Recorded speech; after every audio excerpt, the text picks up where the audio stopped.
Hi friends, welcome to நல்லதொரு வினை channel. இந்த வீடியோவில் சவ் சவ் கூட்டு எப்படி பண்ணுறதுன்னு பார்க்கலாம். அதுக்கு முன்னாடி சவ் சவ் காயோட பயன்கள் எனக்கு தெரிஞ்சதை உங்கள் கூட ஷேர் பண்ணிக்கிறேன். சவ் சவ் காயில் நிறைய விட்டமின், மினரல்ஸ், இரும்பு சத்து, அப்புறமா ஃபோலிக் ஆசிட்லாம் அதிக அளவில் இருக்குது. இரும்பு சத்து கம்மியாக இருக்கிறவங்க, இயர்லி ப்ரெக்னன்சியில் இருக்கிறவங்களாம் இந்த காயை சாப்பிட்டா ரொம்பவே நல்லது. தைராய்டு பிரச்சனை உள்ளவங்க இந்த காயை சாப்பிடும்போது தைராய்டு சுரப்பை ஒரே சீராக வச்சுக்கிறோம்.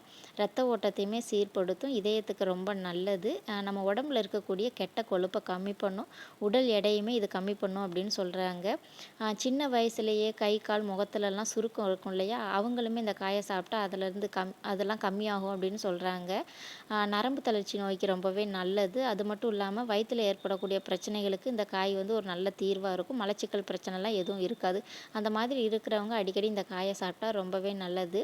அது மட்டும் இல்லாமல் ஆன்டி கேன்சர் செல்ஸ் எல்லாம் இந்த சவ் சவ்க்கால நிறைய இருக்குது அப்படின்னு சொல்கிறாங்க. இப்போ தான் தெரியுது ஸ்கூலில் எதுக்குடா ஓயாமல் சவ் சவ்க்கா போட்டாங்க அப்படின்னு. எவ்வளோ நன்மை இருக்குதுன்னு பாருங்கள். ஆனால் விலை கம்மி தான். கிடைக்கும் போது அதை சூப்பராக செஞ்சு சாப்பிடுங்க, உடம்புக்கு ரொம்பவே நல்லது.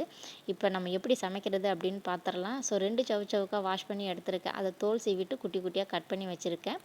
இப்போ கடாயில் எண்ணெய் சேர்த்துட்டு கடுகு உளுந்தம்பருப்பு சேர்த்து பொரிஞ்சதுக்கு அப்புறமா வெங்காயம், ஒரு பச்சை மிளகாய், ஒரு கொத்து கருவேப்பிலை இலையை சேர்த்து லைட்டாக வதக்கி விட்டுறலாம். வெங்காயம் கண்ணாடி பதம் வந்ததும் நம்ம குட்டி குட்டியாக கட் பண்ணி வச்சுருக்கிற 2 சவ் சவ்க்காவை கடாயில் சேர்த்து நல்லா கலந்து விட்டுறலாம். ஒரு 2-3 நிமிஷத்துக்கு அடுப்பை ஹை ஃப்ளேம்லேயே வச்சு நல்லா கலந்து கொடுத்துடலாம். தண்ணி எதுவும் ஊற்ற வேண்டாம். இது நீர்க்காய் அப்படின்றதுனால சூப்பராகவே நம்மளுக்கு சீக்கிரம் வெந்து வந்துடும்.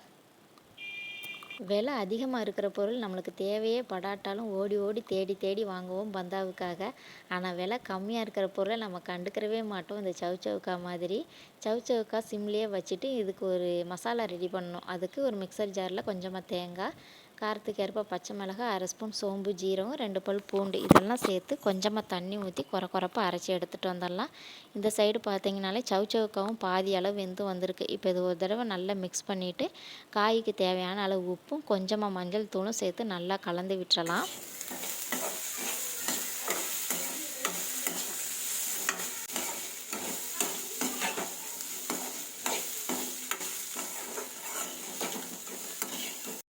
காய் நல்லா 3/4 அளவுக்கு வெந்து வந்ததும் நம்ம அரைச்சி வச்சுருக்கிற தேங்காய் பேஸ்ட்டை போட்டு நல்லா கலந்து விட்டுட்டு அடுப்பை சிம்மில் வச்சு ஒரு மூடி போட்டு மூடி ஒரு 2 நிமிஷத்துக்கு அப்படியே விட்டுறலாம்.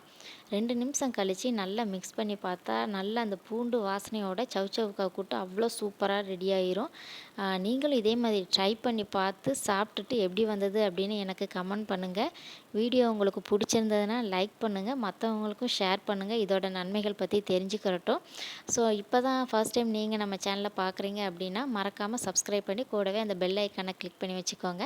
அப்போ தான் நான் போடுற வீடியோலாம் உடனுக்குடனே உங்களுக்கு வந்து சேரும். வீடியோ பார்த்ததுக்கு நன்றி.